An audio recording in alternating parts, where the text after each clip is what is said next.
Hi guys, so the Tory leadership campaign has a new candidate, former Home Secretary Priti Patel. However, her history may be a bit of a problem for her as she has faced allegations of bullying during her tenure. In 2020, an official report concluded that she had unintentionally breached the ministerial code by exhibiting forceful behaviour, including shouting and swearing, which impacted some civil servants. Additionally, during her time as the International Development Secretary between 2016 and 2017, she was accused of humiliating civil servants, applying heavy pressure via emails and creating a sense of hopelessness. And these claims have raised concerns about her conduct within other government departments. But none of this matters because she was nice to Jonathan Gullis.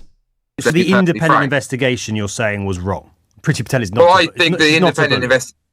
Priti Patel is not a bully at all. And the idea to even, because I know Priti well enough, I know worked with her, where I've seen firsthand the diligent work she did. I know that because she provided 500 brand new Home Office jobs to Stoke-on-Trent, an area that she lived in whilst studying at Keele University. Because she didn't bully you, Jonathan, it doesn't mean she's not a bully to other people. Well, Ben, I'll give you another example. So at the birth of my daughter and my son, out of the blue, without telling anyone, Priti was getting in touch to see how I and my fiance was doing, asking how providing your us lovely baby's cards doing and gifts, because that's the type of figure that she is. Doesn't make her not a bully. Asking about someone's child does not mean you're not a bully.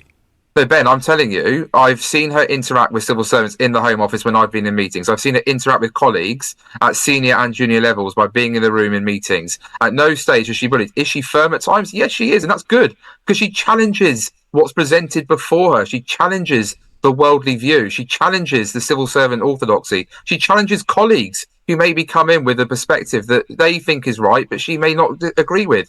That's a positive thing. That's what we want to see. My God, this guy is so dumb. Okay. Like, he's asked for examples of bullying, or he says, well, there are no examples of bullying because she created jobs in my constituency. Then he was challenged about bullying again, and he says, well, she was kind to me. She sent positive messages to my family on the birth of my son and daughter. Like, he obviously doesn't know what bullying means. Maybe he's a bully himself and he doesn't see it. But of course, she's not going to bully Jonathan Gullis because he was a colleague. She's not going to bully maybe civil servants when he's around. She's going to bully civil servants when her colleagues are not around, when she's in total control. That's how bullying works. Now, she's a potential leader of the Conservative Party going forward.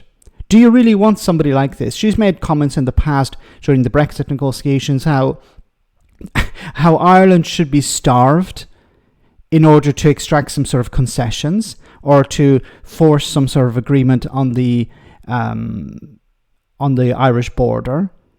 She's a pathetic individual. She doesn't know how politics really works. She doesn't know how diplomacy works. She doesn't know how to run a department. She thinks, okay, what I do is I tell people what to do, and if they don't do it, I bully them. You don't want somebody like that in charge.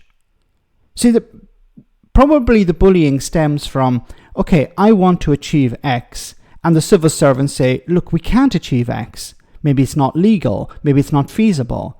Maybe, if you want to break international law, for example, when it comes to immigration, you're not going to be the one who's going to suffer the consequences. We as civil servants will have to face a tribunal, not you. And they probably say, we're not going to go through with that.